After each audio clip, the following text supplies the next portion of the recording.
Bismillahirrahmanirrahim. Assalamualaikum warahmatullahi wabarakatuh. Selamat siang, salam sejahtera untuk kita sekalian. Alhamdulillah, puji syukur kita panjatkan kehadirat Allah Subhanahu wa taala. Hari ini kita masih diberikan kesempatan kesehatan sehingga kita masih bisa melaksanakan tugas keseharian kita dalam pengabdian kepada masyarakat, bangsa dan negara.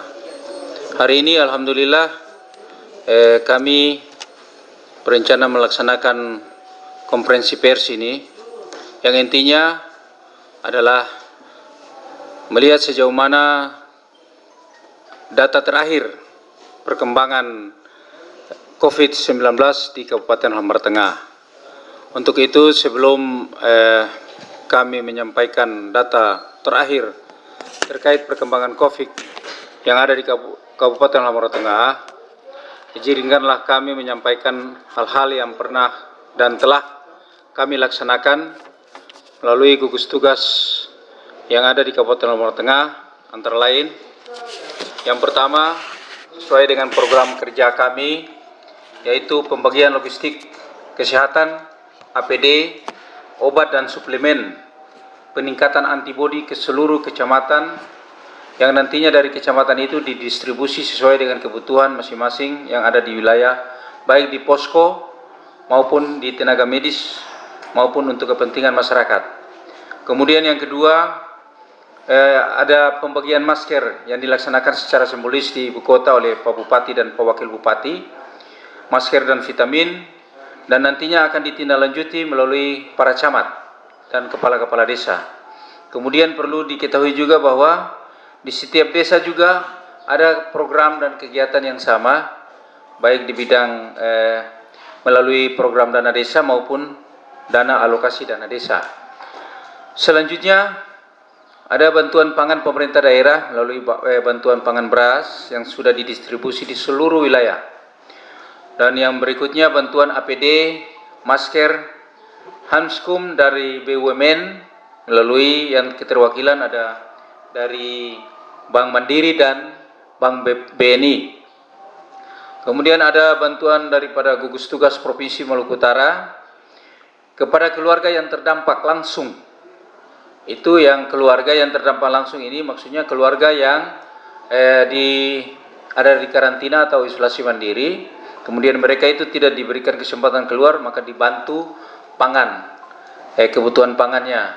Jadi kebutuhan pangan itu terdiri daripada beras 560 kg, kemudian gula pasir 56 kg, ikan teri 28 kg, minyak kelapa 56, bawang putih 58 kg, dan supermi 28 dos. Ini untuk 28 keluarga.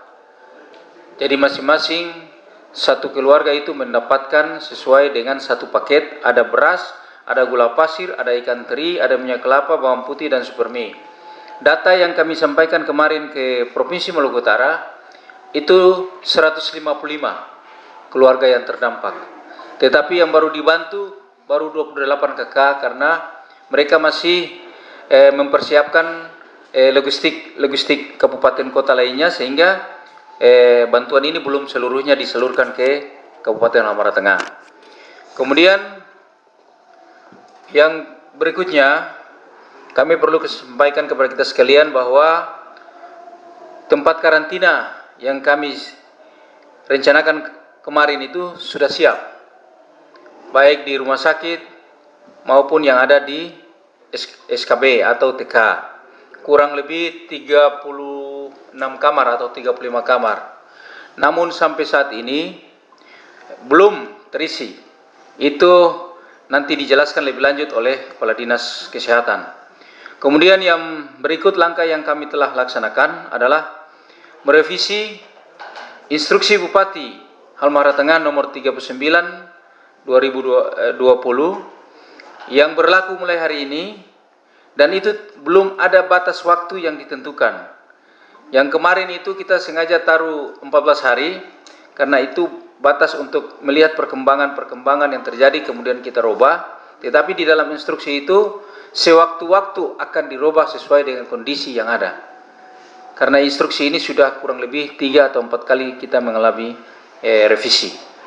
Kemudian yang berikut adalah penguatan posko melalui tim kerja yang bertugas, karena pengamatan kami seluruh posko di pintu masuk itu belum sepenuhnya optimal, karena tim kerja ini belum terlalu kompak di lapangan, sehingga kemarin kami ditugaskan oleh Bupati Halmahera Tengah, kami dan Kepala Dinas Kesehatan bersama krunya, perangkat Dinas Kesehatan itu turun langsung di posko Sakam. Di situ kita turun melihat langsung, kemudian posko Patani Utara, kemudian sebagian bertugas ke posko Weda Selatan. Dan yang berjalan belum optimal itu kita kembalikan seperti semula, seperti posko Moriala. Mungkin itu yang dapat kami sampaikan untuk langkah-langkah yang dilaksanakan oleh tim gugus tugas Halmahera Tengah. Selanjutnya untuk update data terakhir, ini kami mohon kesediaan Kadis Kesehatan untuk menyampaikan kepada kita sekalian. Kepada Pak Rija kami persilakan.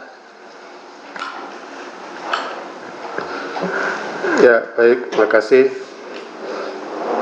Kepala Sekretariat COVID-19 yang kami hormati. Terima kasih Bapak Ibu semua yang hadir tadi ya, untuk para wartawan semua.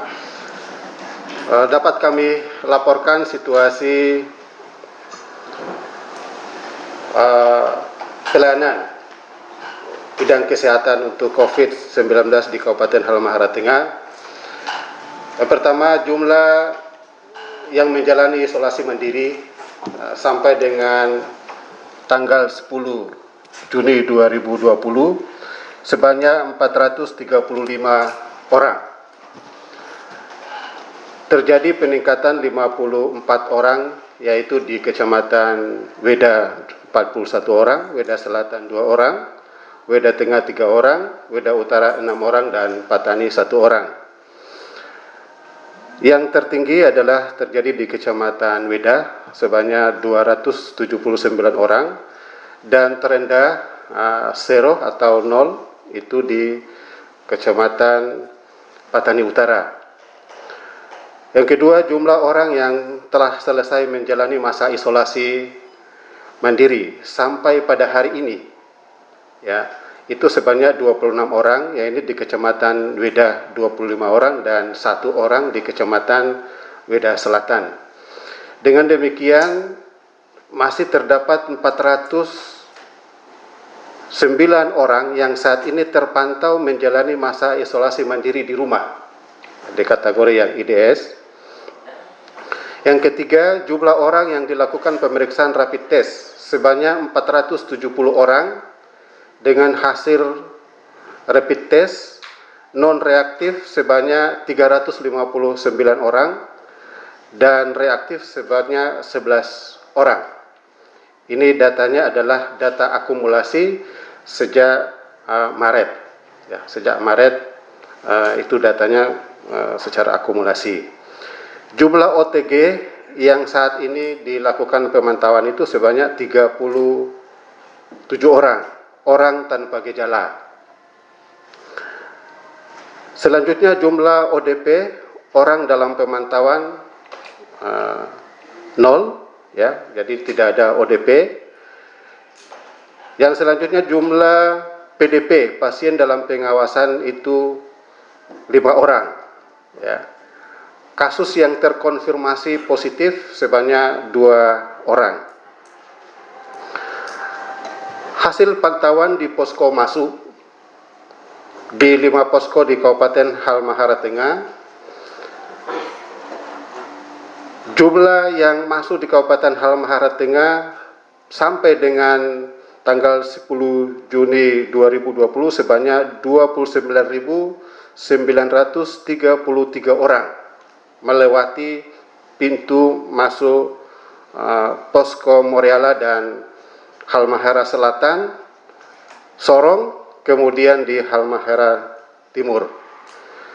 Dengan rata-rata kunjungan per hari sebanyak 389 orang. Jadi ini dia di rata-rata, tetapi ketika ada kebijakan dengan standar-standar dan syarat-syarat, ini terjadi penurunan. Tetapi setelah diakumulasi secara rata-rata kurang lebih 389 orang yang melewati posko.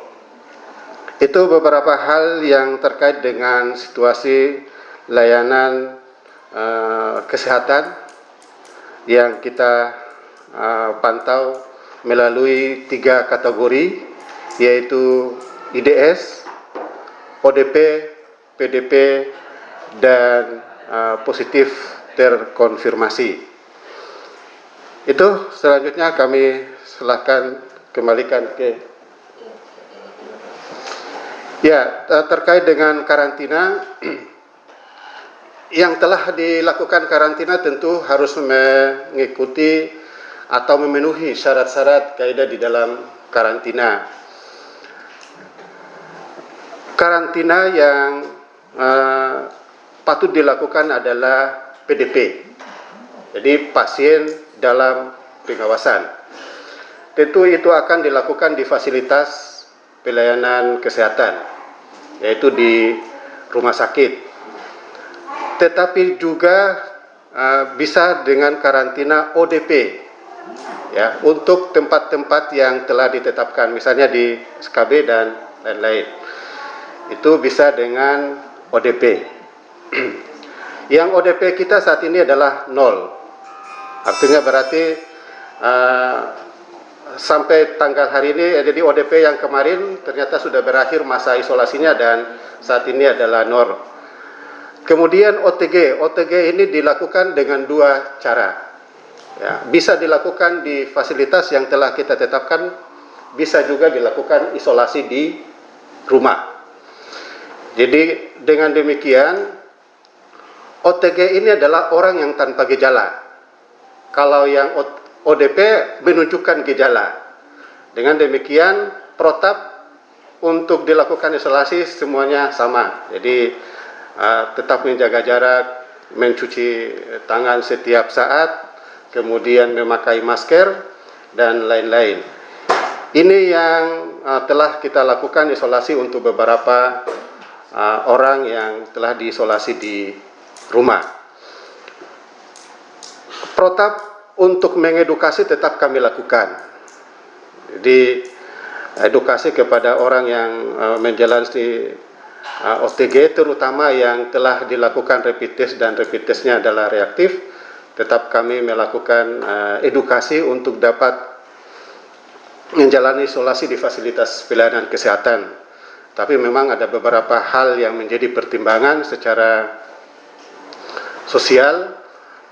Misalnya ada satu keluarga, dan itu ketika kita lakukan isolasi di fasilitas pelayanan kesehatan yang itu rasanya tidak secara psikologi akan menurunkan daya tahan tubuh, dan itu menjadi sesuatu yang perlu kita pikirkan, sehingga isolasi di rumah dengan pemantauan petugas itu tetap dilakukan, dan alhamdulillah sampai saat ini jalan dengan baik. Terima kasih, itu beberapa hal yang ingin saya tambahkan di saat ini. Selanjutnya kami kembalikan ke Pak Wan selaku Kepala Sekretariat. Terima kasih Pak Kadis Kesehatan, Pak Rija. Dari bapak-bapak kru media yang saat ini mengikuti konferensi pers ini, apa yang telah kami lakukan itu tentunya mungkin belum optimal, tapi kami tetap berupaya untuk menjaga warga Halmahera Tengah agar status yang 2 orang itu agar tidak ada lagi tambahan. Mudah-mudahan kita akan mempertahankan itu, dan insya Allah ke depan Halmahera Tengah yang menurut kacamata nasional adalah zona hijau, ini bisa kita pertahankan sampai masa berakhirnya bencana COVID ini di Halmahera Tengah atau di Indonesia. Perlu kami sampaikan bahwa perubahan ketiga atau keempat instruksi Bupati ini secara substansi tidak merubah perubahan ketiga dari instruksi Bupati. Cuman waktunya yang kami tidak menentukan.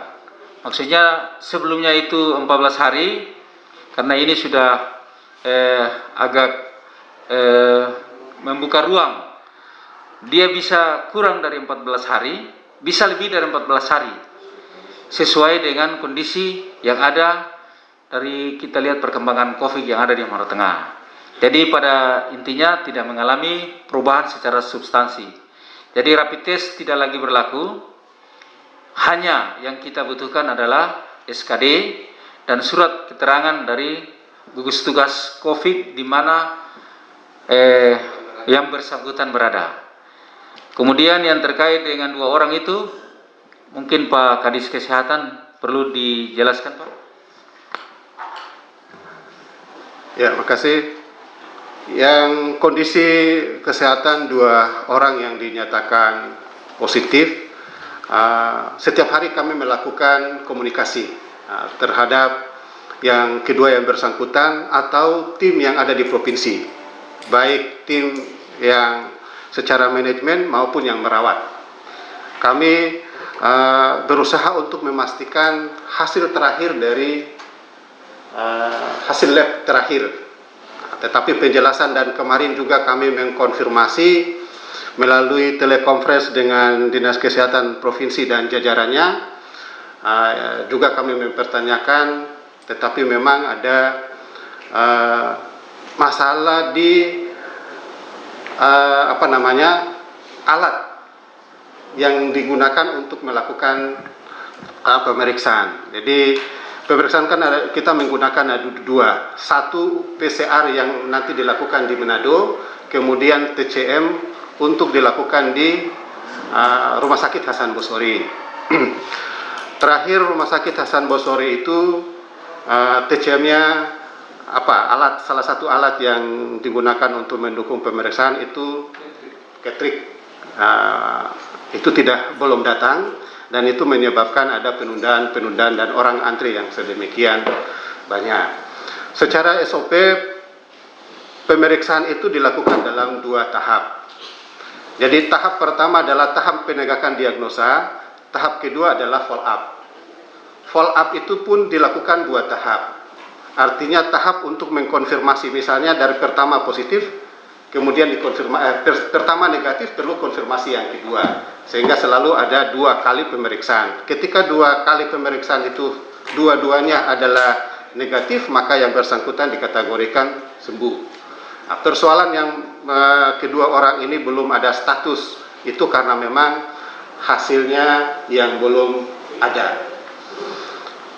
Tetapi secara keseluruhan kondisi umum yang bersangkutan, kedua yang bersangkutan dinyatakan dalam kondisi sehat dan stabil. Dengan demikian yang menjadi kendala adalah hanya kepastian itu. Kami akan selalu melakukan koordinasi setiap hari untuk ketika nanti sudah ada hasil, insya Allah akan diberitahukan untuk kita melakukan penjemputan.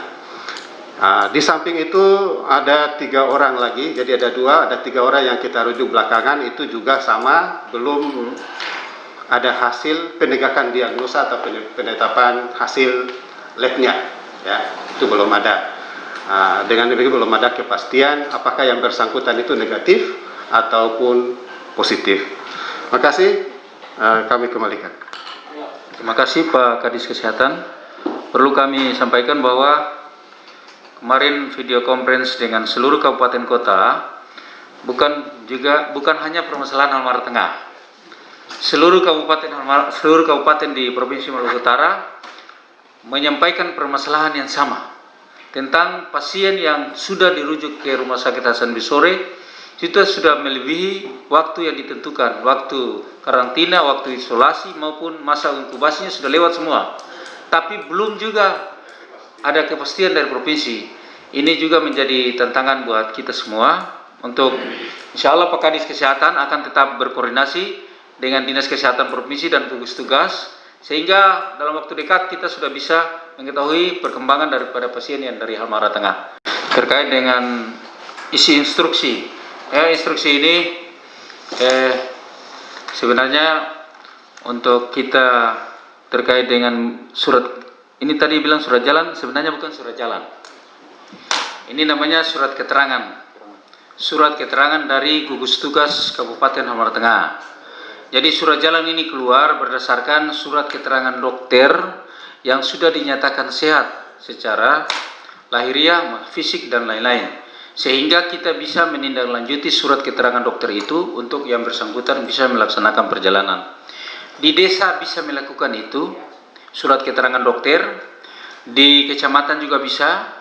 Tinggal kalau sampai di sini orang mau lewat di kabupaten, kita bisa menindaklanjuti. Jadi ada gugus tugas secara berjenjang ada.